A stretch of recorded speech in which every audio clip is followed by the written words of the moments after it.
Hello, hello, everybody. We are live now. Let's see.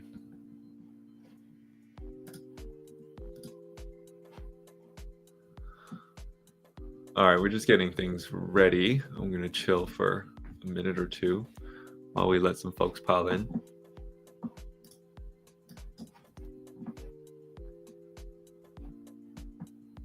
Okay, that's working.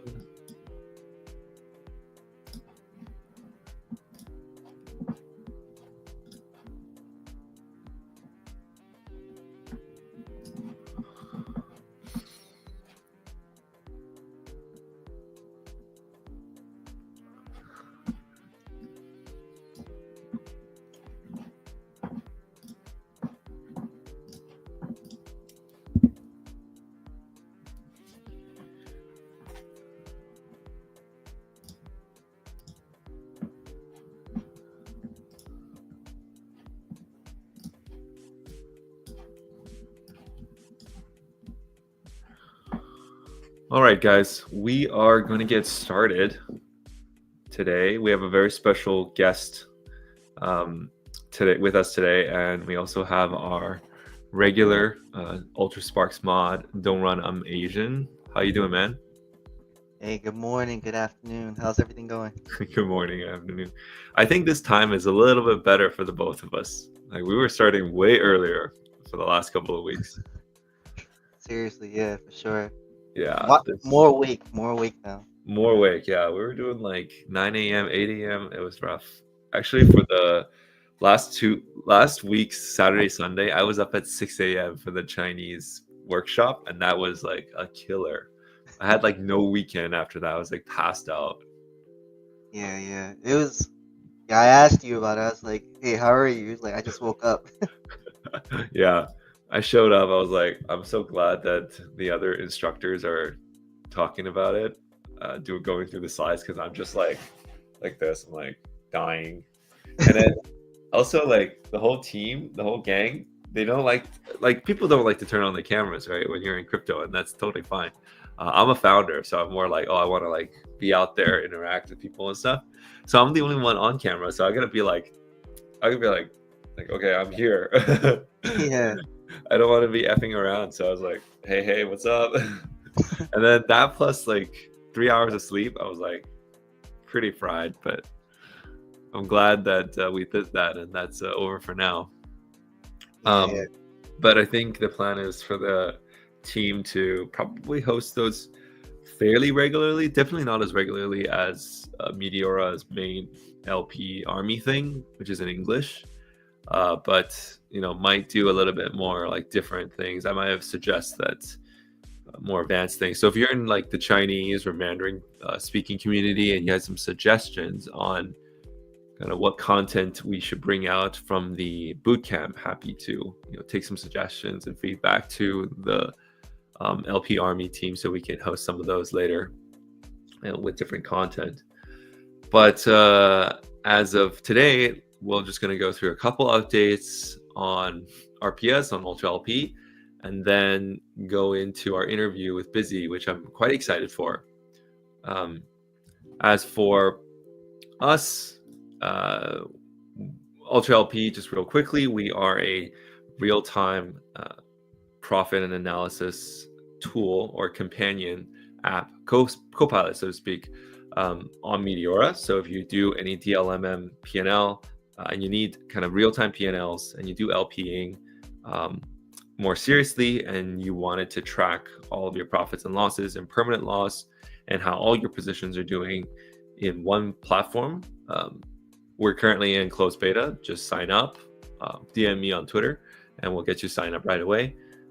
We have about 3,000 people using the app right now, and we've gotten really great feedback. It said that it feels like they're LPing with more clarity. They're not swimming naked. They understand kind of how their positions are doing. They're able to maximize profits, minimize losses, and things like that. As of right now, we are working on the historical for the last month plus, actually way longer than that. One of the deficiencies from the app that we got from the community is like, once you close your position, there's basically no data. And that's for a reason. Like, we launched first with active positions. After you close it, it's just kind of hard to tell. There are a lot of other applications out there that can tell you kind of your closed positions, like GeekLad's tool or the LP agent tool. But there's also some errors that people have seen in those tools as well. We've been trying to build the most accurate and fastest version of the historical part, so you can see how profitable or how much you lost in the last weeks, months, and year even. So it's been quite a challenge on the data infrastructure side to kind of get that all done. So we've been working on that for a long time. So basically, devs are deving, and we're working on it. And we should have that out in the next few weeks or so. So stay tuned for that. Wanted to switch it up on the type of content that we're bringing out, especially for projects. Right now, UltraLP is very focused on the LPer, you guys. Now, there's a lot of things that us as liquidity providers, or aka market makers, that we know that projects actually don't know. You would think that people who are launching the tokens know everything about liquidity. They don't. I've talked to half a dozen teams now, and sometimes they don't even understand what concentrated liquidity really is. They just launch the pool on Radium, they throw in their tokens, and they just cross their fingers, hope for the best. And when there are people in chat like Discord or Telegram that's saying, hey, I'm trying to do a 10 soul buy or 10 soul sell, I'm getting hit 1 or 2%. I'm losing half a soul on a trade or something, and they don't understand how to fix that. So I wanted to kind of bring the content, some of the knowledge that we have as liquidity providers for projects, so that these founders, these teams, while they're really focused on shipping product or working with the community, doing marketing, to give them a better idea about how liquidity management really works too. Because if they can get their liquidity management game up, then more traders are going to come into their tokens. Their volume is going to grow more organically, and basically everybody wins, right? So I found that kind of to be a new gap in the market, which is kind of educating founders on liquidity management. Of course, on UltraLP side, we can also offer kind of that app for them to track all of their positions. These are much larger positions than generally what we're seeing kind of our retail liquidity providers are doing. Maybe not Bizzy, maybe he's doing huge volumes or something, but the most people's positions are hundreds to thousands of dollars. And these are we're talking 200, 300, 400K positions. And if they're poorly managed, it kind of screws the whole thing up. And it's just dependent on liquidity providers, the individual ones. So yeah, I think there's much to learn here. We posted this 7 costs of poor token liquidity management for Solana teams to kind of get the conversation started. And so far I'm bringing out a second blog. I'm not sure if blogs are the best way to convey the information, but it certainly helps to kind of put all the knowledge that we have down on paper first, and then we'll see kind of how that goes. So yeah, it's kind of a new initiative that I'm working on. Other than that, the company has joined the Circle Alliance program. I'm sure that you guys heard that Circle just went public. Huge IPO, massive first day close, kind of brought crypto and stable coins into front and center in the mainstream media. So we actually also joined the Circle Alliance program, which is kind of their incubator for startups. Not exactly sure what it entails. They pretty much we applied and they're oh, you guys are working on something interesting. They interviewed us a couple times, asked us a huge bunch of questions, and said basically, yeah, you're in. So I think primarily it's working with stable coins, because that's what they're all about, right? So really excited for that, and we'll see what that turns into. Yeah, and so in the blog, I talk a little bit about stranded liquidity, liquidity that's kind of too spread thin. There's not really a concentrated tower in the middle, or sometimes if it's super concentrated, but it's not tracking the price. Right here, you can see that right after the price dropped a few cents, boom, there's no liquidity. And so you'll see if anybody sells here, the red candle is going to be significantly larger than just 1 second ago. and that's kind of a problem. And or the price is just not where the liquidity is. And so any kind of trades here at this price is going to be huge gaps. Now, all of these came from live projects. I won't call them out on stream this time. Tell me if I should call them out on stream. Should I call them out? Probably not, right? No. People are like, yo, you're flooding my bags, man. But these are real Solana, like top tier projects that have kind of problematic liquidity. This is maybe like a snapshot like this morning, and in the afternoon, generally the LP community starts to react. They're like, oh crap, none of the liquidity is in the right spot. No one's earning anything. They'll switch it up, but like it takes some time. Sometimes people don't react for like hours, and then the trading is just effed. Yeah, and some of them look like a Burj Khalifa, and it's like, okay, what if the price goes down like 10%? Then you're kind of screwed. There's also like liquidity that's spread out in a ton of different bins. There's like 6K, 4K, 2K. Like just make one with like 30K, and you'll be way better off. Or like all the liquidity is in like one pool, USDC, not Sol. And if Sol like starts to go up, basically you're missing out on all that arbitrage, all of that impermanent gain or divergent gain. So yeah, there's like just a lot of things I talk about in the blog to kind of help founders to understand like, okay, this is what not to do. In any case, I'm done rambling. Let's get down to business with 0xBizzy with our main sesh today, which is called Bluechip Bets. Hey, how you doing, man? Bizzy, you're up. Yo, can you hear me? Yeah. Welcome, man. How you doing? What's up, man? I appreciate you having me, bro. And it was nice. I actually haven't had time to stop in yet, so it's nice to hear you talk about liquidity and stuff. It's not too often you get to talk to people who know what they're talking about. A little bit. Been around for about a year, so still lots to learn. And you've been around for a long time, right? Oh yeah.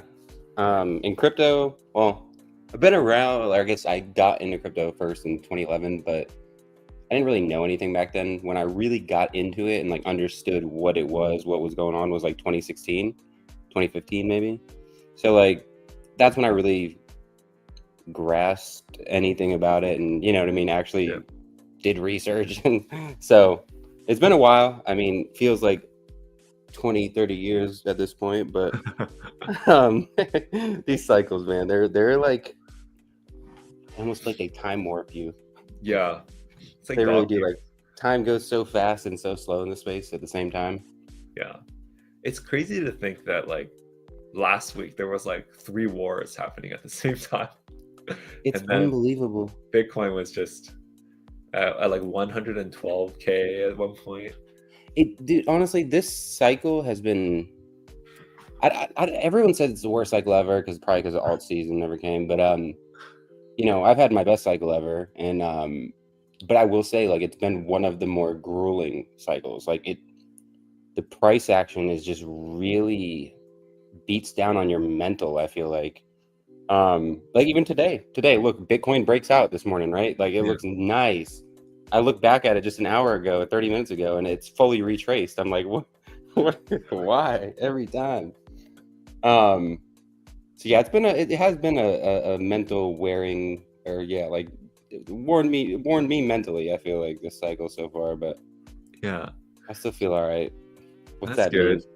And were you in Solana space most of this time, or you're everywhere? So no, I was even early in this cycle, like 2023, or I guess maybe early 2024 too.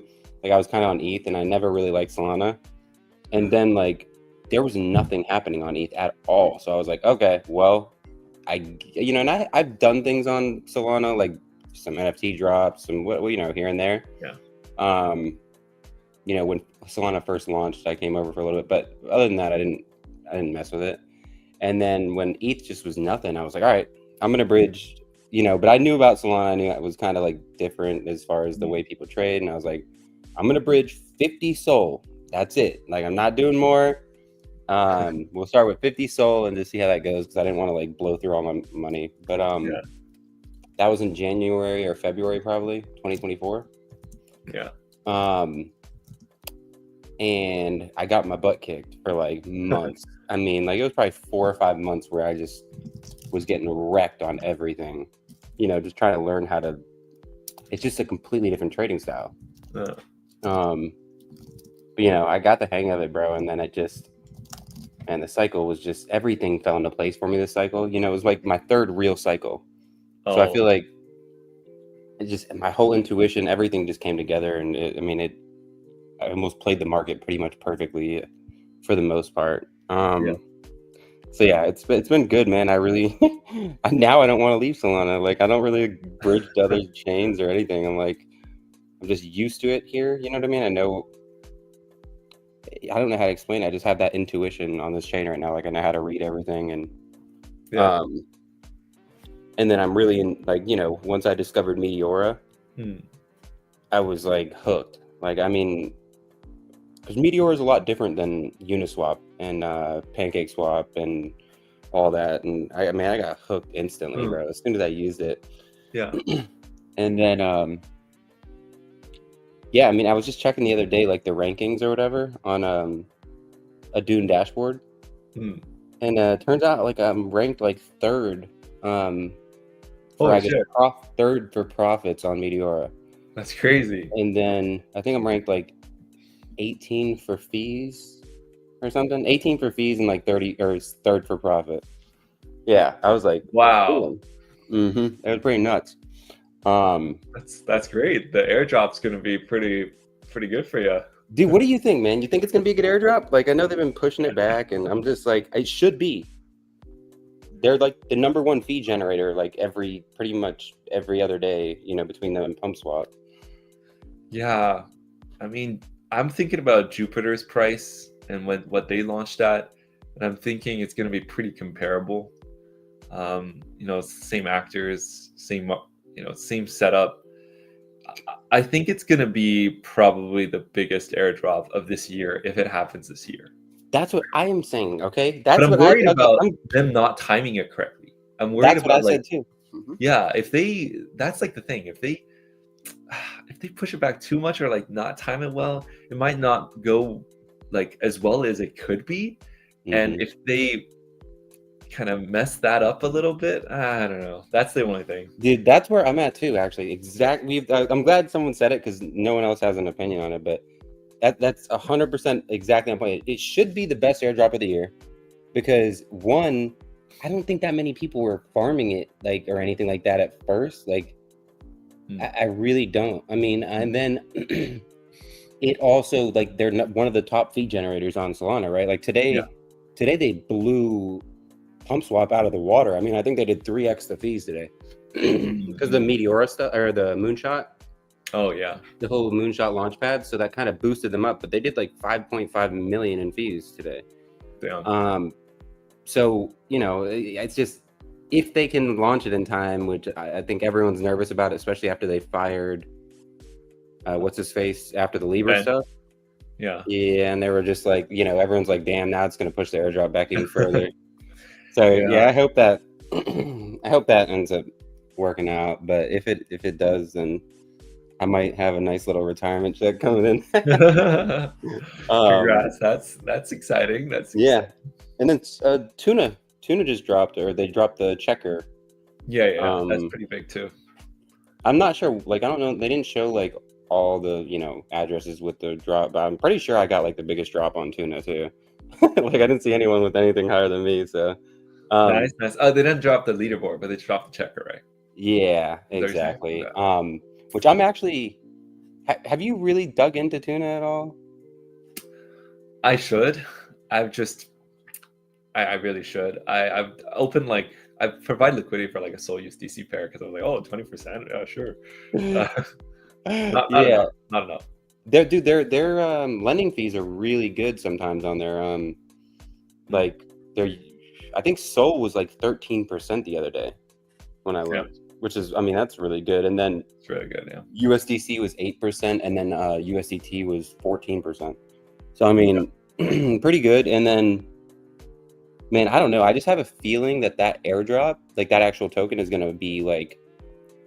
I could be wrong, obviously. I know, not financial advice. I think it could be like the sleeper of the year, bro. Like, because of the fact that like they're doing something that no one does, bro. They're doing complete revenue share with stakers, right?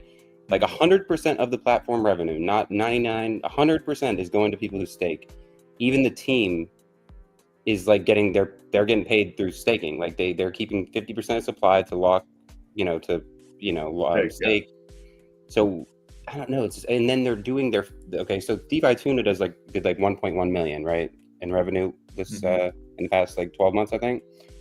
But they're dropping Fusion AMM as well. Am I allowed to talk about that? I know you're with Meteor now. No, by all means, we can talk about anything. Okay, I just want to make sure. But we're chilling. And I'm not like on the team or anything either. I just like the product, right? But they got their own AMM dropping, right? And I think they're gonna have some cool, different, novel features on it that are different from other ones. They're gonna have like integrated stop orders or limit orders. Yeah. And then they're also I don't want to say it because I don't know if they announced it yet or anything, but they are gonna have some other cool shit coming. And if it is an AMM, and if it does compete with like, let's even say like PumpSwap did like 1.5 million today, I'm thinking fees, maybe probably more now, 2 million they'll say. So like if you had like 0.5% or something of supply, like you could be getting paid thousands of dollars a day, like just off of the revenue. And I think people are sleeping on it. So if they do end up doing really well with the AMM, it does do a lot of volume, and you get in before people even realize it. Like I think that those daily payments on that revenue would be insane. Like I did the math for 5.5% that Meteora did in fees today, or they did 5.5 million. So I did the fees or that you would get paid on that if you held like 0.5% of supply, and it was like $12,000. Holy, every day. So if they did that amount, and I did it with like essentially like almost fully staked. Yeah. So it's like that was like a worst case scenario, which was nuts. I was like, holy shit, that's too good to be true. But we'll see what happens there. But I'm pretty excited about it. Yeah, I agree with you that DeFi Tuna is kind of a underdog player when it came to like getting the recognition in terms of how efficient they are as a team, and also just how like some of the small innovations that they like with a lot of teams, they'll do this stuff that every other team does and basically run the same playbook.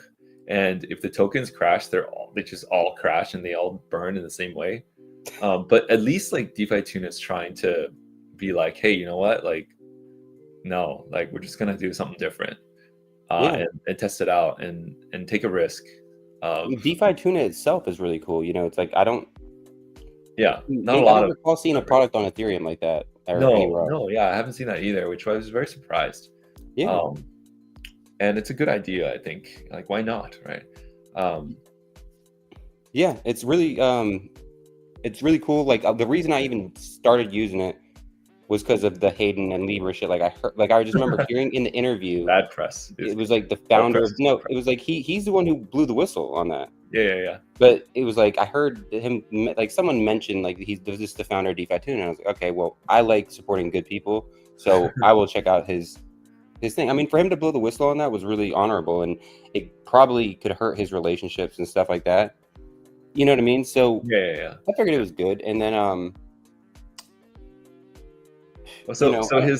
his whole thing, like his stunt, ended up working for like people wanted to use his platform after his, or at least stunt, me. so. I don't know if anyone else did. I don't know if anyone else did, but I mean, I just like supporting good people, bro. And then I ended up liking the product a lot. Yeah. What I was looking for, because I was fully allocated to FARTCOIN, I was looking for somewhere that I could like borrow FARTCOIN with my FARTCOIN, right? I couldn't find anywhere that would do that. And then there you could do it. You could do a leverage LP using FARTCOIN as collateral. So it allowed me, even though I didn't have any Solana to play with, to generate more FARTCOIN using my FARTCOIN, which, as you saw my post today, I was able to do off a small position. It was like 17,000 FARTCOIN in 8 days. So it's like 30% of the position or so, a little bit more. I had, right around. I had a 60,000 FARTCOIN and generated 17,000 in 8 days. That So- is pretty good numbers. 100% P&L in 8 days. Yeah, no. 17. I generated 17,000. The collateral was 60,000.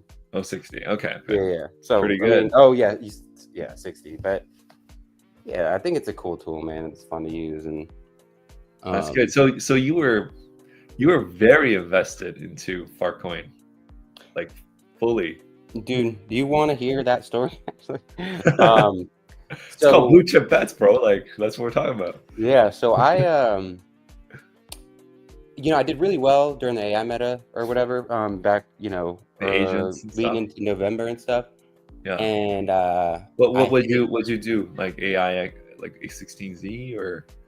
all of them, dude. AI16Z. Virtual. One of the devs for AI16Z lives in my area. I just met him. We have like a little crypto group here. Oh. And he actually sent me AI16Z before it bonded on Oh my god. on that website, DAOs.fun. And I literally thought it was a scam. I was like, because never heard of DAOs.fun because it was kind of new. No one had heard of it at that time. Yeah. I literally called it a scam. It was like 10% filled when he sent it to me. And then I just, dude, I looked back and I was like, after it bonded, it was like 1 million, 2 million or something. And I was like, dude, it has no liquidity, because those pools had like no liquidity, and it said like these tokens are mintable on Dex Screener. And I was like, this is BS. But I didn't know they have LPs on DAOs.fun. So that's where most of the liquidity was. It doesn't show up on Dex Screener. Oh. So I would have bought it had I known that.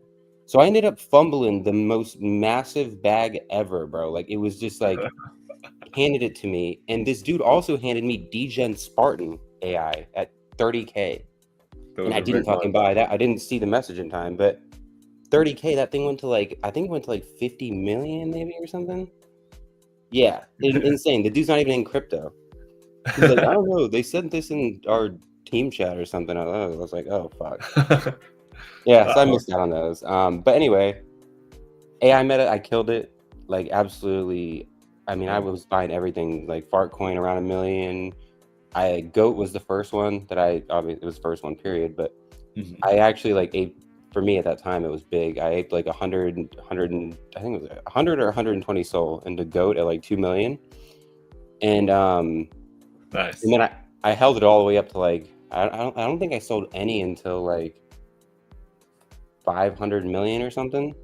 So I ended up making like off of 120 SOL, I made like $4 million in like 2 weeks. That's fantastic. Yeah. And then after that, I like stabled up pretty much everything. Like I had like stables and SOL, but I ended up just getting influenced by people. Started deploying too soon. Fucked it up a little bit. Don't get me wrong. Like, I ended up running it up on other AI coins and stuff like that. But I stabled up at the perfect time, and I just held like all that till now, or until I bought FARTCOIN, I've been perfect. But I basically got rugged for like 300 grand in like 3 days on PvP. Like, so I would buy a good token, and then like some FNF group would launch the same ticker, run it up, bundle it 90%, run it up, and then everyone would nuke the one that you're in, and that happened to me like. Dude, it happened to me like 50 times in a row on coins. Like, I'm not even joking. Oh. It was probably like 30 times. Like, every single coin was that. And I was like, okay. I said, I'm done. I'm not buying anything in the trenches anymore. I said, but I'm going to go find something to park my money in, like something high cap. Yeah. And I looked, and FARTCOIN's doing like 5 to 10% of the volume on Solana. Like, it accounts for like 5 to 10%. And I was like, damn. Did some research, and I was like, all right, I'm going all in. So, yeah, I ended up throwing like, on my public wallet, I did like 1.25 million, and then on private, I did another 1.25. But it was at the Pico bottom too, like 300 mil. Nice. And then that was now it's my best trade by profit, not by multiples, but by profit, it's my best trade ever. That's fantastic. So what was the criteria? I guess you just wanted to see something that was running that was stable, that didn't have any fuckery? I just wanted to go to a high cap that I knew had like the big things were the volume, which was insane. Like, having 10% or 5 to 10% of all the volume on Solana on chain That's insane. Yeah. is nuts. And then the mind share, right? Like this thing has broken out into like the normie world. Like you've got comedians talking about it. It's like the go-to coin to like make fun of when people want to talk about meme coins. It's like the butt of the joke. It's like always like with the housing thing that just happened. They're going to allow crypto. With FARTCOin. Yeah, all the normie accounts and normie people were like, "Oh, I can buy a house with FARTCOIN now." Like that's the new joke. Yeah. So when you have that kind of mind share, you can't buy that. You can't like it's something that just has to happen. It has to just. I don't know. The only other coin that's ever had that was Dogecoin. Yeah. In my opinion, and FARTCOIN's kind of like now taken that position from Dogecoin. So to me, I mean, that's invaluable. And I just saw the potential there, right? Like people were always talking about it. The volume was there. It's got all the fundamentals. The mind share is there. Yeah. And I just said, I'm done with the trenches. I'm sick of getting rugged every day. I said, you know what? I'm going to go all in. And I did it publicly on the timeline. So it wasn't, with like screenshots of my buys. So, and I had people saying like, this one dude, I always hit him every now and then when FARTCOIN pushes a new high, I'm like, I quote tweet him. But he was like, this is the most retarded thing I've ever seen. I hope you lose all your money. I was like, okay. I mean, if people aren't saying stuff like that to you, then you probably aren't buying the bottom. Max fear is when you want to buy. Yeah. In reality. But wait, that was the question you were asking, right? I'm sorry. Yeah, it was a question around FARTCOIN. It was just like, how'd you get in? What was the whole idea around it, and what made you bullish? I guess. Yeah. So there we go. That's why I went all in on FARTCOIN though. Nice. It's just, and even now though, bro, like I've kind of taken a break from the trenches since February when I bought in, and I will dip my toes every now and then to see if it's getting better. It doesn't get better. It's been getting worse. It's been getting worse. So every time you're like, maybe I'll go take a look, and then it's still crap. Well, I'm saying like all the like new coins and stuff like that, it's just all farms, and then like not even necessarily farms is the worst. It's like this rotation mentality that everyone has.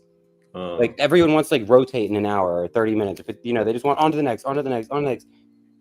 That's not a way to make money in meme coins, bro. Like I've never met anyone who's made like serious money in meme coins. Every single one has made it off of like that I've met has made it off of holding a coin for a while, and then they make a big bag on it. Yeah. Everyone now is like, oh, I want to flip for 3% profits in 2 seconds. Like, this is too high risk of a game to like win like that. You know what I mean? Your losses are gonna be so much larger than your wins that there's no way to be profitable unless you're a farmer, right? You have to farm your copy traders. But so like, for me, it's just best to avoid it altogether, I feel like with a lot of people using bots, I dived into all like the sniper bots like type of rabbit hole to understand how they all work from the technical side. Because, like with our apps, we're trying to figure out like what's like fake volume, what's real volume and stuff like that. So I went in and I saw that, this one bot tool had like 8,000 subscribers on YouTube, tons of people interacting with it. And they were just like, how to launch a bot in like 2 seconds. And there was like, so this huge proliferation of these, like the bot community, essentially. And you have, of course, the in and out in 3 seconds people, 3 minutes, 3 hours or something like that. And I feel like because of like this ecosystem, more and more people are starting to act like bots. Yeah. And yeah, they just like work, they're operating algorithmically. Yeah. Even on the timeline, bro, when they talk to you, it's crazy. Like, I'm telling you, every day now, I'm like, I don't know if this is a LLM or a person. Like, yeah, and then they have certain things where I'm like, that's got to be a person. But then I'm like, there's no shot that's a real human. Like, there's just no way. And so like they act like bots. Actually, they trade like bots.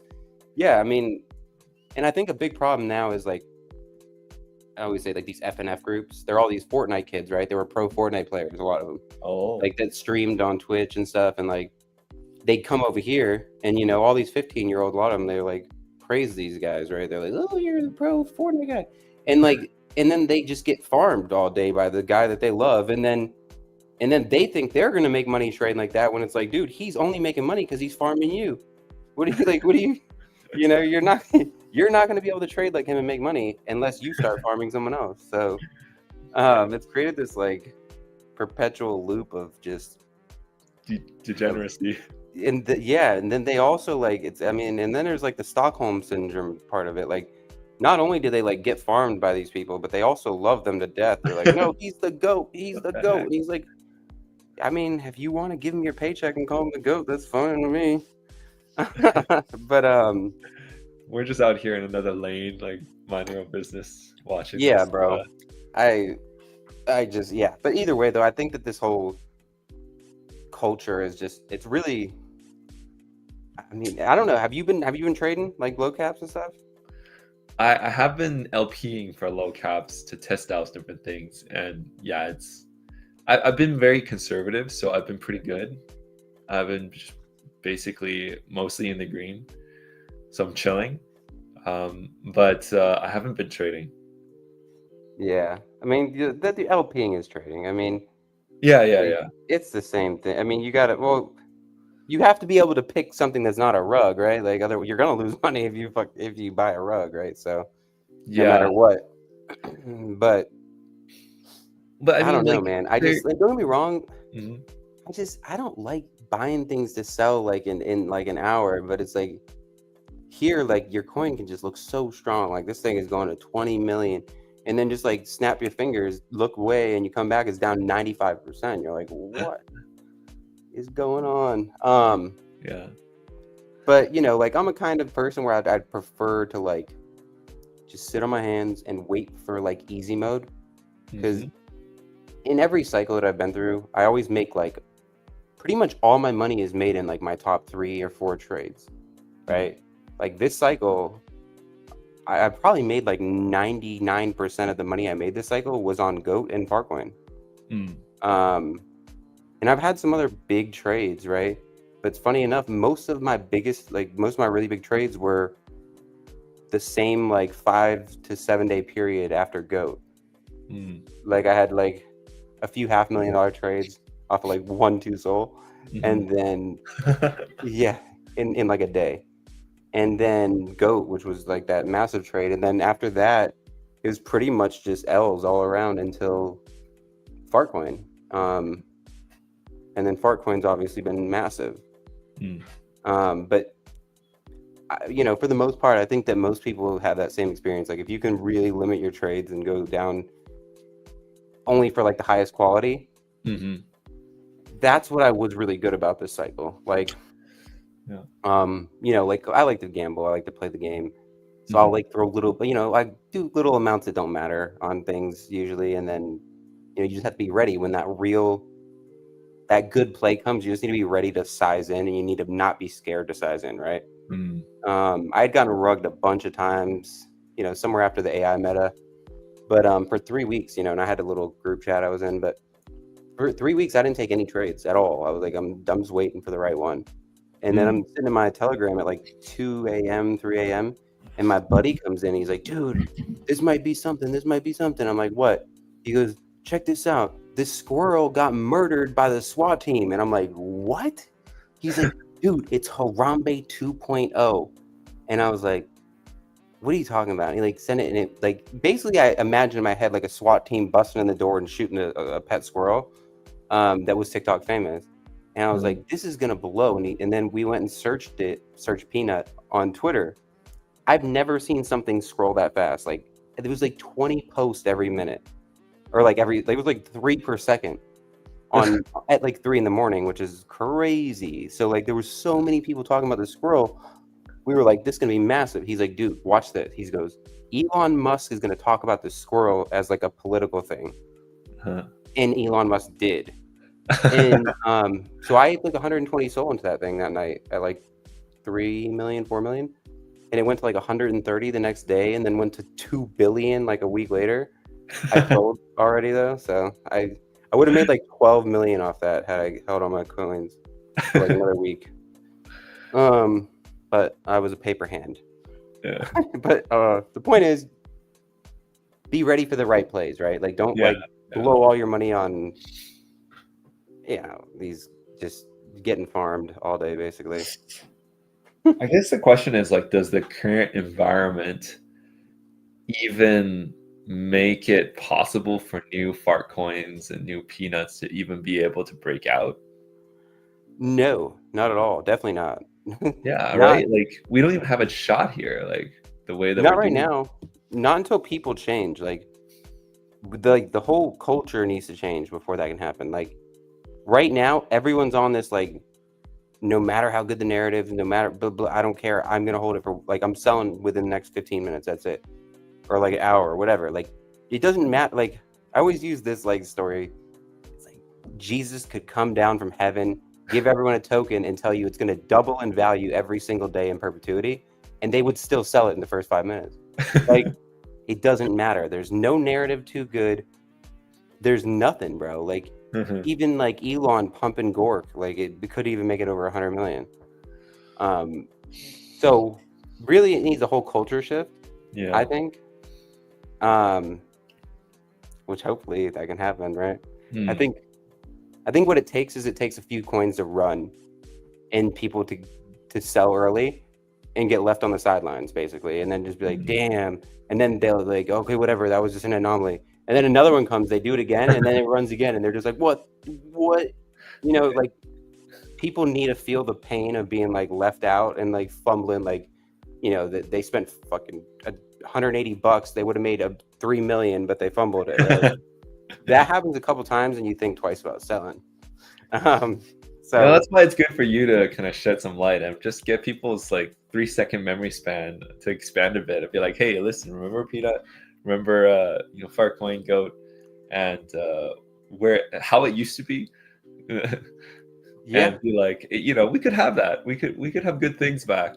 If we could have nice things, if you could just we can. I mean, we really can, dude. We really can. It's like, if people know they're aping scams a lot of times, and they still ape them, right?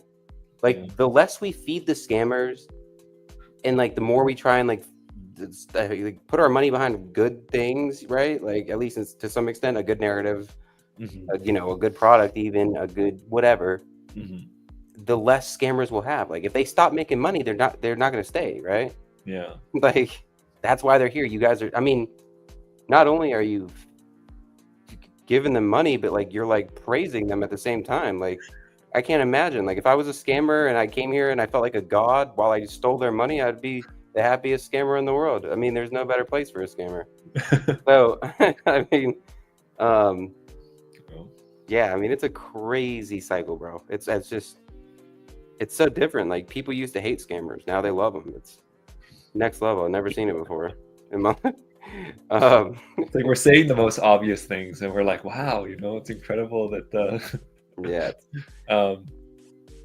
Well, I think what you brought up before, which is like DeFi Tuna, which is like the Met airdrop. I think once these things do happen, Fusion AMM, some of these like cool products start coming out, would there be a possibility for a little micro altcoin push? I don't think, like, you mean altcoins like real altcoins, not meme coins, right? Well, I mean like project coins, right? Yeah, like actual Tuna, like Met, like how Jupe used to have its, Jupe used to be the big thing. Now it's kind of I don't know. It's also, well, dude, here's the thing about all these coins, right, bro? Like, and this is a big problem with the space. Like, I never like really super agreed with it, but like, none of these, I don't think, do those tokens even do anything? Like Jupiter, right? I mean, do they do anything other than governance? There's some emissions for rewards. There's some emissions. But I mean, like, are you getting paid? Like, or do you have to like I don't understand that. But like with Tuna, that's a legitimate token. You're getting paid revenue from the freaking platform, which is insane. Like I said, it's crazy that it's crazy that it's crazy for a Yeah. project to do that, because you would assume that would be the main function of these tokens all over the space, but it's not. So I mean, I am excited about that one. But the Met, I mean, dude, if they announced revenue sharing, I would fall over and die. Be the most valuable token on the market. It might go top 5. But I think, yeah, I mean, I've talked to the Meteora team quite a few times and met them. Actually, it's a funny story. We're at New York City, Solana Accelerate. I was hanging with the Meteora guys, and literally, Caveman Dirk comes up to us. And I didn't know what he looks like. I mean, I saw the videos of him talking, but I forgot what he looks like, right? So it was like random guy, white guy shows up like, hey, what's up, man? And goes over, fist bumps Zen, who's the current CEO of Meteora.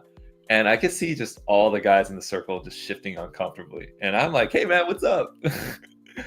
And I didn't know who the guy was. And I was like, oh, okay, cool. And But do they have problems with each other? I mean, it's not like they're not buddies. It's like, you were kind of like, I guess the CEO that stepped down was like all their friend, right? From the Meteora team side. So it was like a crazy awkward like 25 seconds, which felt like 2 minutes.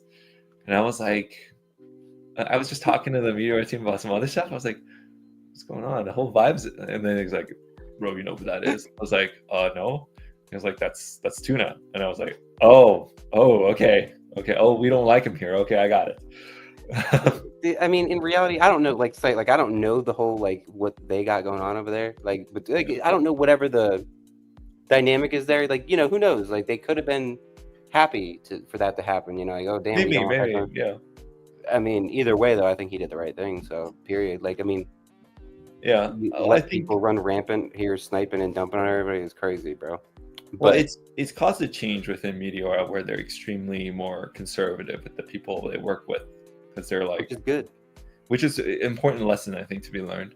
Mm-hmm. And like with even me interacting with them, I'm fully doxed. I'm like, we're VC backed type of like startup, traditional San Francisco types, and we're like talking to them. They're like, arm's reach type thing, and they're like trying to be very kind of more systematic with how they approach things, which I think is a good thing. It definitely made the team. It's important, bro. A lot more professional. 100% important, bro. When you're in this space and there's so much money on the line too, and and not only that, but like, they've got a big name, bro. It's all the Jupiter team, like you said. So, I mean, period. Like, one, it's a great product. Like, I was never farming any airdrops or anything. I love Meteora. Like, I love the product. Yeah. I love using it. It's amazing. It literally, they basically addicted me to LPing. Like, it really changed the game for me. Like, changed the way that I. What would you say, like, the ratio of like your plays? Like, do you do LPing very much, like a lot, and also those big plays, the big trades as well? Like, are they like equal to you, or is it more supplementary, or like, do you spend a lot of time on this? Okay. I know all about like LPing in the traditional sense, like you do, right? Like you're trying to like LP and generate fees and like pull your pool before like whatever. I generally use LPs as like I implement it into my trading, right? Mm-hmm. So like I will place my pool at like a heavy resistance area and then use it to sell. Like instead of like selling on Jupiter, like I'll sell via Meteora. Sometimes I'll do like essentially like a manual limit order, right? Like where I do like 1 or 2 bins or even 3 bins, and I'll just try and sell. So like that is primarily how I've used it. So sorry, 3 bins? Yeah, like 1 to 3 bins, like as like a limit sell. Just in 3 bins, like I'll put like in. I mean, I had a whole bunch of different strategies. So like, let's say with FARTCOIN or any coin, you have a heavy resistance area, right? Okay. Like heavy, like the price is going to turn around at this area, right? There's going to be like heavy volume. It's going to probably bounce off, come back down, top of a range, whatever. Like one of the things that I would do is I would take like a big LP, like I'm talking really, I'll put like $1 million in it and put it in like 3 to 15 bins or something, right? on like a 0.1 or a 10 bin step. Mhm. So it's like really tight. Mhm. And then I'll just leave it there and like let it, you know, it'll generate a ton of fees because it's so much liquidity in such a tight area. Mhm. But in my, you know, generally I'm pretty sure it's going to turn the price around at that point. So then I'm just trying to generate as much fees as I can right there, maybe pull some out if I want to, or just leave it to generate some fees. And then when price comes back down, I'll pull my pool out because I didn't want to sell those tokens necessarily. So I would do things like that. Yeah, like I said, it was really more of like an implementation of my trading. You know, at first it came as a necessity, right? So I play like I play with size, right? A lot, most times, like I'm trying to, like, you know, I'll have very large bags that you can't really sell. Just like, you know, you can't just swap it all without suffering like 15-20% slippage sometimes, right? Yeah. It's like, so it started out of necessity. It was like, how can I even sell this bag with, you know, without crashing the price? It started like a couple times where, you know, I accidentally got 5% of the supply on something. And it was like, it got to the point where it was taking me so long to sell it. I didn't want to kill the coin either. Yeah. And like, I ended up just leaving like 1.5% in my wallet and just let it, I was like, basically just burn it.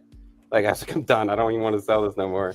You know, I already made enough money and I didn't want to murder the coin. So, you know, after that is when I really started like thinking, I was like, damn, I can use LPs to sell these tokens, right?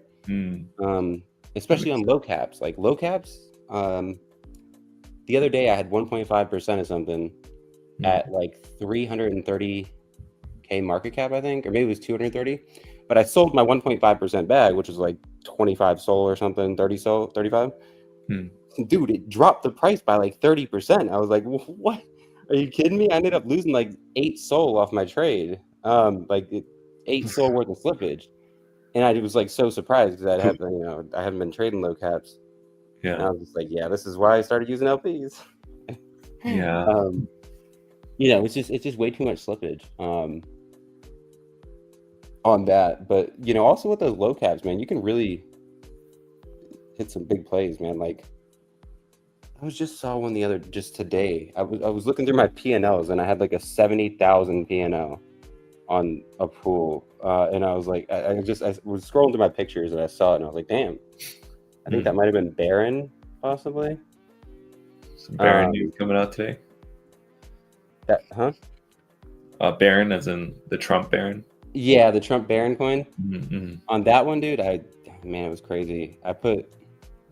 There was like a point, I think I put like 55K worth of tokens. Those were fees that I had already generated in that. So there was only my fees. And I put it in the pool, and in an hour, I generated 55,000 in fees off 55,000.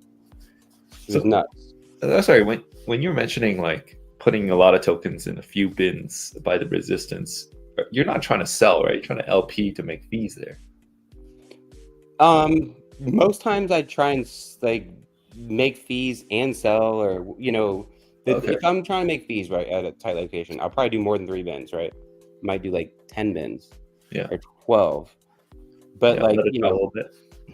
Yeah, or just depending how risky I get, you know what I mean? Like, how mad will I be if I sell these tokens is really the question I'm asking myself.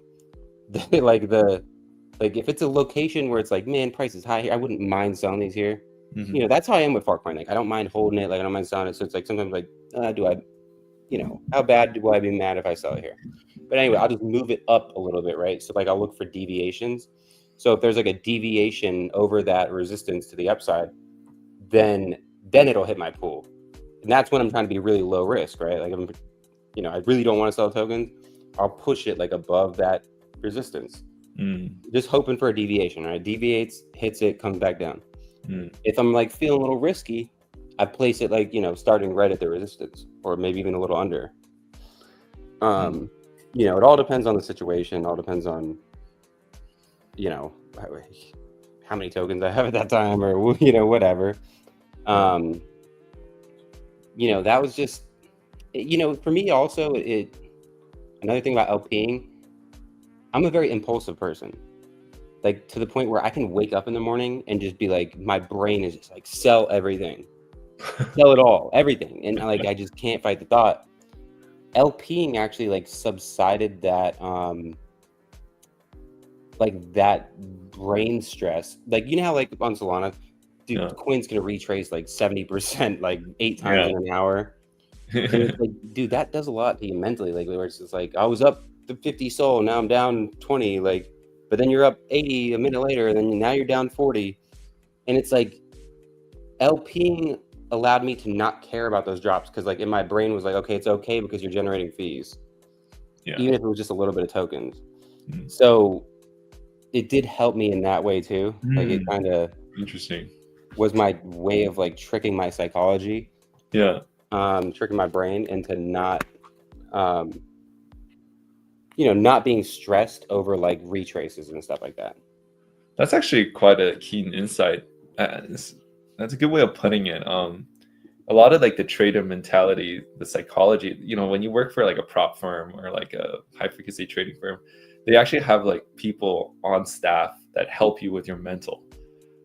Like there's books written about this. And so what you're saying is like, okay, when you create these LP positions as a way to trade, as a part of the strategy, it actually kind of releases a lot of those knee-jerk reactions that we have as traders that might not be good for profits. Exactly. So it kind of fixes it up. So that's really interesting. Yeah. And like psychology is massive in this game. Like half of like what I've had to learn throughout the years was like how to trick my brain into not doing, like I would see, you have to become conscious of the issue, what's happening, right? Yeah. When price dumps and you get that knot in your stomach and it's like, I gotta dump, I gotta sell my bag, right? Like when it's really nuking, like those real bad days where back in the day people would post the suicide hotline over the timeline. But I don't see it too much, but that's how it used to be. And you just get this, your stomach drops and you're like, damn, like, is it over? And it's like, I used to, when I was a newbie, I would sell, or I would just like freak, whatever. It's come to the point now this cycle where I can literally identify that, like when I feel it, because it's like not like you can control it. You just feel it happen to you, and then you're like, it's time to buy. Like that, you have to like, your brain's telling you need to sell, and then you got to realize like, holy shit, this is probably when I want to buy. And it's a hard thing to do because like naturally your brain's panicking, right? Like it's literally panicking. And then once you can really identify that in the moment, you're like, now's the time to buy. And it's happened to me like 3 or 4 times this cycle where I just remember recognizing that feeling and then just buying. And it was every single time it was the perfect buy, Pico bottom, like max fear. One was FARTCOIN, buying FARTCOIN at like 280 to 300 million. The other Brainlit, the first time that Brainlit dumped to like, it went from 40 million down to like 3 million or 2.5. I mean, and I literally bought the Pico bottom, right? And it bounced up and went to 56 after that. So I really became good at identifying that when I feel it. Like it's just like that panic in my stomach, and I'm like, oh, it's time to buy. But yeah, I'm training myself not to be impulsive. Was another one. To the audience, if you have that gut feeling, I don't think you should trust it the same way as Bizzy because he has a bit more experience. You should still like test things out, take things in stride. It doesn't work for everybody. Well, I mean, it's also you gotta hone it. You gotta hone it first. If you're trading like 40K market cap coins off a pump fund, then you probably should sell. But yeah, you should like follow your instinct there. But it's a more established if it's a more established coin, then but the mental stuff is huge, bro. And the funny thing is I learned, when I first got into it, I never even thought about that, like market psychology, and just like even when you're reading charts and doing technical analysis and like understanding why a candle does what it does, right? Like why does it wick down like that, then wick back, and then what all this? It's like I was just like, oh, whatever, this candle chart, here's a formation. And then Pentoshi, I don't know if you know Pentoshi, Penguin guy. He's an OG trader, huge account. I don't know, he hasn't been too active this cycle, but he was actually the one posting, and he would like walk through his trades and then why he believed it, and he really got into the psychology of like how the candles moved and why people were doing this, and like And then it just like kind of like unlocked something in my brain that Mm. allowed me to really think about it in a different way. Mm. And it helped me a ton. You know what I mean? Like you just, Yeah. you know, those little things where you like don't know that you don't know something, but then once you do, it kind of like allows you to think about it in a completely different way. Yeah, huge unlock. I think Yeah, that's the moment when I realized that the candles are kind of like an empathy, like a practice of empathy. You're empathizing with the market, with other people that are trading, and also I guess bots. That, you know, where it goes and what's happening on the chart is a reflection of people's feelings, human emotions. So, you know, if you are really in tune with the market, with sentiment, with how things trade, with the Solana ecosystem overall, with the communities, you get that sense, and that paired up with your latent senses, like your instincts plus kind of your experiences when you got wrecked, when you didn't get wrecked, when you had conviction, and those things all kind of magically meld together into this kind of experience pool. It has this kind of like amorphous type of quality to it. It becomes kind of your psychology. That's your psychology.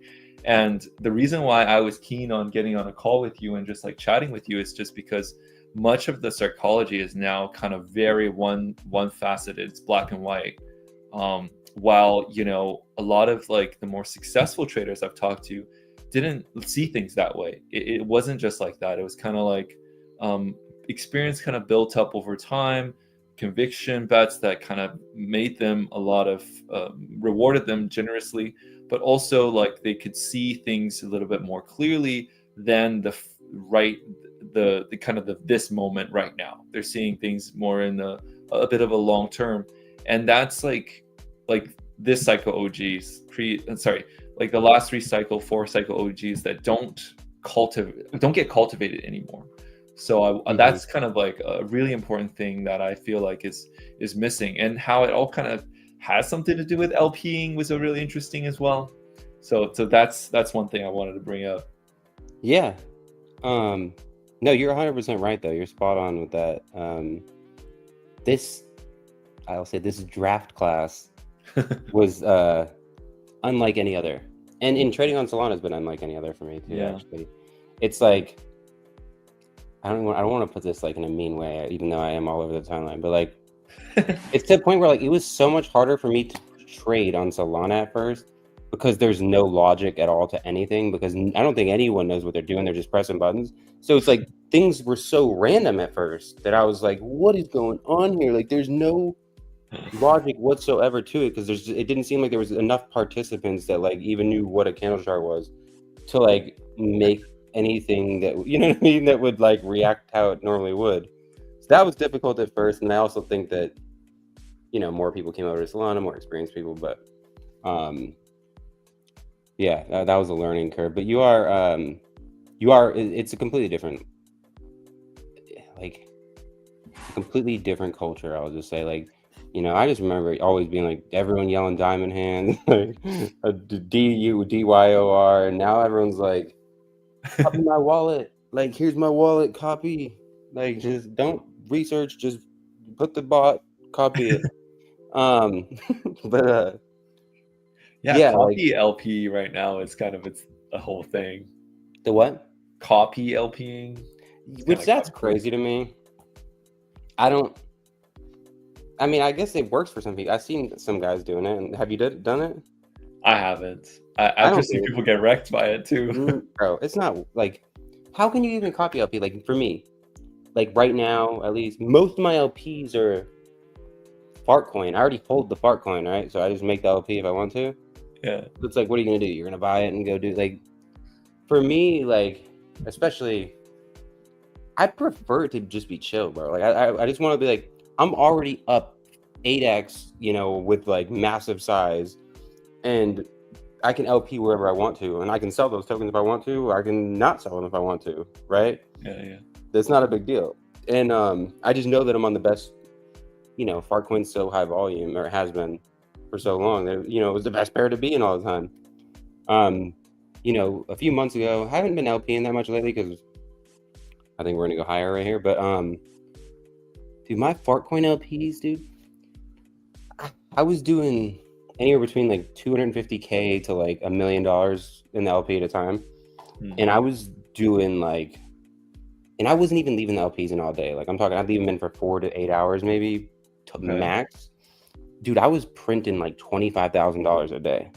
Anywhere between like 10 and 25,000, depending how long I left it in or how big it was. But it was insane. Like that, yeah. The pool was just going crazy. Yeah. And then the Orca pool popped up. I don't know if you know the Orca. There's an Orca pool on FARTCOIN now that's like the main pool basically now. Yeah, it's very efficient. Gets more, but it wasn't. I don't know. It just wasn't hitting at first because I was in Meteora, the 0.2 pool, and then I'm doing crazy numbers every single day, and I'm like, what is going on? And one day I look at my pool and it's like, it's got like 1/10 the fees, and I'm like, what the hell is wrong here? This is not right. And I looked, and that Orca pool had grown enough that it was sucking up all the volume. So then I had to like create another, because I don't like Orca. I mean, I don't not like Orca. Okay, I just prefer Meteora. So I made a 0.1% fee pool of Meteora, and then I had enough tokens to be able to like kind of like vamp them by myself. Yeah. And then slowly other people started joining the pool too, and macro games. Exactly. Macro war games. Yeah. But lately I haven't been doing too much LPing on anything really. Like the market's been like just not right for it, not in the right. The at least FARTCOIN hasn't been. There's no directional situation, like no directional mentality right now in the market. It just seems like kind of like wish-washy. And for me too, it's different though. Like you're focusing on straight LPing, like, oh, I can find a LP here and I'll try and pull. I only like to open if it's going to be a sell LP, right, with tokens. I only want to open it at a price area where I'm happy selling the tokens. Okay, so like if I think that price is high and like in the next week or two it might pull back, then that's where I want to start opening those LPs. Now, if it's in the lows, like where we've been, at least for FARTCOIN, we've been down like around $1, 90 cents, 80 cents. That's when I would be doing my SOL or USDT buy pools rather than my sell pools. So like that, that's kind of how I do it. Like, when price is high, that's when I'll be open, the single side token only. And then when it's lower, I'll be using buy side liquidity only. And that's just like I said, it's like an add-on to trading. It sounds like you just want to accumulate more FARTCOIN. That's exactly what that is exactly what I have not wanted to really sell my FARTCOIN, and it was my way of accumulating more FARTCOIN. Funny enough. And then now lately I've been messing with DeFi Tuna a lot more actually. So that is actually more of an LP type situation. Like actual LPing, right? Like I like to call myself more of an LP trader, because it's like I'm utilizing it as a way to, as a way to trade better, right? I don't suffer slippage. I get paid to sell rather than have to pay fees to sell. And it, and you're not like, putting big red candles on the chart, right? Yeah. Although like with FARTCOIN, it doesn't even matter. The LP is so ridiculous. It's mind blowing, dude. Like I can load up a $2 million clip and barely get any slippage. Yeah. Literally. I mean, the other day I lined one up like just to see what the slippage would be, and it was like 0.2% slippage on like a $1.8 million sell. Like what? Yeah, that like is a one of one. That never happens. No, it doesn't. When teams come to us to do slippage tolerance test, like a 10K sell is already like 8%. I was like, dude, what are you guys doing? No whales are gonna buy this. Like, that's what people don't understand, man. It's like, I mean, obviously most people, like you were talking about before you got me on, actually, is the, like these, like people just don't know what they're doing whatsoever. They launch these tokens, even big projects. Yeah, it's crazy how many people don't know really anything about it. And they're like, but why would I want a lot of liquidity? Doesn't that make price go up slower? And it's like, dude, like it does. Like you're thinking about this all wrong anyway. Like, yeah, price go up slower, but price go down slower too. And then there's immeasurables there too, right? Like when people see a big red candle, they panic sell. If you had like, you can't. That's not really a measurable thing for the most part. I'm sure there is a technical way, but you have more liquidity. You're going to get less of those like exactly people like auto selling because of a big move on one candle. Less that bot selling, less more whales are going to actually buy your coin. These things are just immeasurable and I don't know. Psychology, actually, like what you're saying before. It has to do with psychology, where I think the actual term you're looking for is like sharp, which is how volatile something is and if it's up and to the right and the sharp is like high, then people have higher conviction. They're willing to place bigger bets. While if it's extreme volatility, people are skittish and they're not sure when they're looking for the exit the whole time. And that's like if it's a low sharp type thing. Now, yeah, like you said, big greens usually are accompanied by big reds. The liquidity is just not there. It goes up fast, goes down fast. If it goes up fast, people are thinking, well, this is my chance. Yep. I'm out. And so like founders and the project team tokens on the altcoin side or utility token side, they're managing all this. They have an ability to manage, but they don't know how to manage. Meme coins, I mean, it is what it is. Right? But then like these teams really, I think they have a fiduciary duty to understand how this works. So that, that's part of the reason why we don't have altcoin season, because the altcoiners don't even know what they're doing. So yeah, like you have an absolute point in this, and I think more people need to be educated. 100%, man. I mean, do you know about or not know about, I guess? What do you think about these new meteor pools? The I guess they're not necessarily new, but like the way Trump did it and everything. Not the dynamics, their DLMM basically. Like Trump, Melania, Libra, and I think they're doing it with Moonshot too. Like I think the DBC. I think there's two different kinds of pools, aren't there? Yeah, they have this new bonding thing. It's pretty much the same tech with a few little new spins on it. It's not like game breaking or game changing. You're talking about the DAM V2 or whatever, right? Yeah, they have a few more features where you can like earn fees in just the quote token if you want. But that means it's auto swapping. That's what. Okay, I tried to explain that to Elon one time, right? Because Elon was talking about his pool, and I was talking about his pools before he launched PumpSwap, and I was like, "So how does it go?" And he's like, "No, it just pays in the quote token." I'm like, "Yeah, so it has to auto swap in there somewhere, bro." I said, like, it's got like it doesn't work like that. I said, there's somewhere within this line, the tokens are being swapped for Solana, bro. Like, yeah, like you can't just siphon out all the quote tokens and give it to LPers and expect the chart not to just completely die.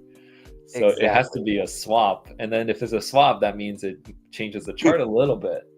No, exactly, bro. And like I don't know, I guess I was just not being understood. So I was like, okay, I'm just gonna take this as it's auto swapping somewhere in that code there, before it distributes. But if you know like the math and everything, like if you're either experienced in LPing or the math, then you know that there's always a give for a take. It's just the logic though too, right? Like the logic of it in my head, right?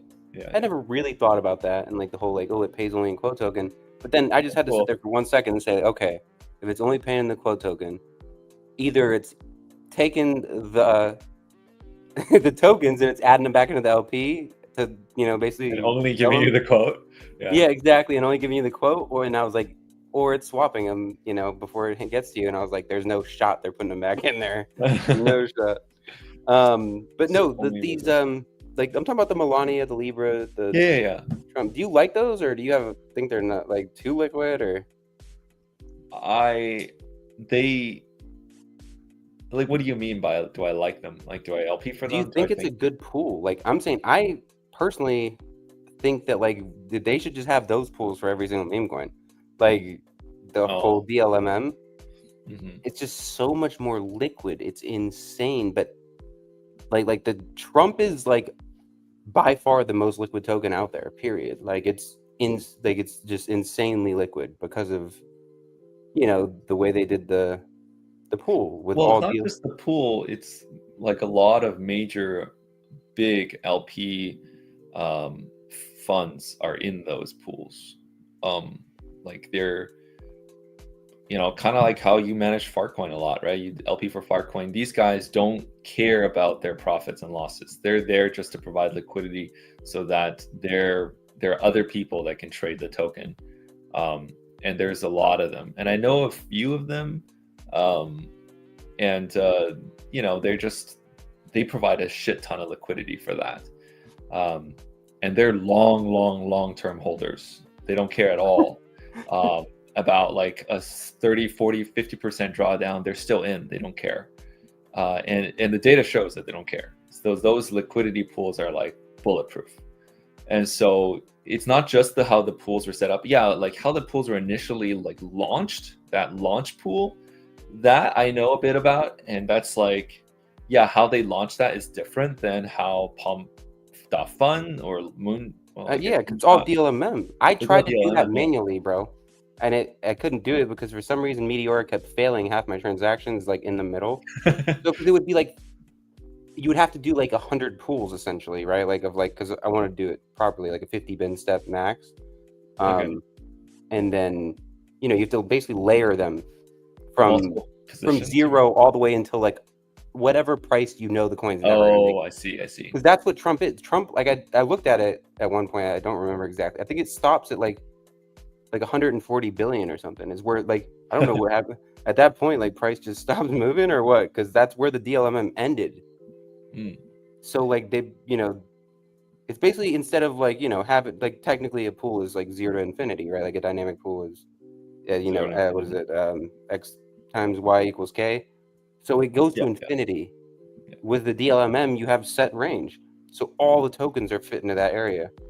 So, you know, I know that was part of the reason, at least, that it was way more liquid, but yeah. I want to try one out. Like, I just want to make one or, you know, trade one. It's not one of those tokens. Like, trade it normally, like have it trade, you know, just like a normal token rather than like, you know, one of these super hyped up Trump, Melania, Libra type things. Where like those coins need heavy liquidity, right? Yeah, but I'm sure. I think so. I'm gonna show a little bit on my side, just kind of as we reach the end here, is that I'm working on like new filters, new stuff to kind of look at tokens, so we can figure out like how to better cultivate a community. Like from the tooling perspective, we figure if we can build some other types of tools, because all of this has come out from tools. Like Pump.Fun was a tool to launch tokens. Meteora was a tool to basically LP for them. And the culture kind of started building on top of it. We're figuring like, okay, if we can build out tools, better filters, better analytics or something like that, we can potentially get the culture to shift and realize a few new things. I see Clobber in the chat here. Clobber is a great tool as well. You can see the aggregated liquidity, and Bizzy and Asian, we've all tried it, and it's a great tool.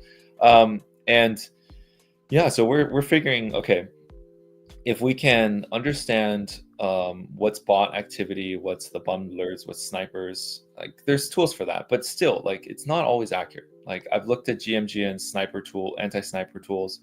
I'm looking at like Meteora's anti-sniper suite, how like the alpha vaults and stuff like that. There's always some issue with it because it's like a Cold War. Like as soon as they develop this technology, the bots develop it, then the anti-bots develop it. It's like always a game that doesn't end. So we're working on that to try and fix the culture of things, and also to help the teams basically better understand the liquidity so that at least the projects can have a chance in this like hellscape of a world. So I think I'm pretty bullish on like projects, to be honest. I think like DeFi Tuna is going to do a really good job. I think the Met airdrop is going to do a good job. I think there's going to be a few other projects that are coming up that are going to be pretty good. Also doing quite fair launches as well. So I'm hoping for that, plus kind of these tools to change the culture a bit. That's what I'm working on. Like what other tools are coming out that you're excited about? They're still cooking. I think like one is called Gavel. I don't know if you've heard of that. It's like backed by Toli, the Solana founder. It's also a different new type of AMM that's like more against anti-MEV. We see a lot of MEV. So I know like you're probably one of the top farmers on Meteora, but like a lot of the other top ones are MEV bots. So we see liquidity events where people are putting in liquidity and taking it out in like the same transaction. That liquidity never gets used. No one's trading on liquidity that's in the same block that's in and out. That's just to basically show like, hey, look, we're farming points. Because if Meteora is doing like timestamp based like scanning, it doesn't pick that up, right? If they're looking at like, for example, 6 hours or something, or like a day or like a week on how much LP is provided, it sees that LP in and out, but it just sees like that total net LP, the total gross LP. It doesn't say, oh, how long has that LP actually been in the pool for? Actually helped provide liquidity, earned. I don't think they're gonna do it like that, bro. I highly doubt. I think they're gonna do it off of like fees, volume. Yeah, they do, right? The fees are 1,000 points, but just pure liquidity is 1 point. But if you have bots, millions of bots doing this every day, every week, that 1 point starts to even add up. I didn't. So it's already out how they're doing it, like the actual. Oh no, it's on the forums. You can go to the forums and check it out. I didn't even know that. Dude, see, that's the thing. I never used this platform for farming like airdrop. You're using the proper way. I use it because I like it, bro. Like literally, same thing with DeFi. I use it because I like it. I've been using it. That means they're doing a good job. Yeah, I mean it's but I did look today. Let me see before and by the way, dude, I'm gonna try out your tool. I tried to get on it the other day when I was actually doing something, and I couldn't get in there. No problem. I'm definitely going to be trying it out next time I open one.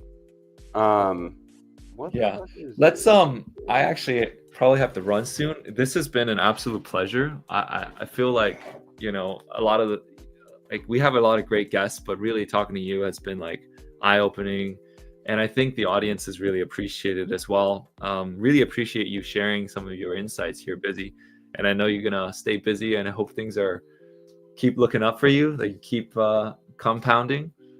Yeah, man, I appreciate you, bro. I enjoyed talking to you, man, and definitely down to come back whenever. Like I really did enjoy talking to you. I know we were a little late, but yeah, man, I do appreciate you having me, man, for real. It was enlightening. I definitely learned some stuff too, and yeah, definitely keep in touch, bro, and I'll let you know what I think of the tool. Yeah, that's awesome. Appreciate it, man.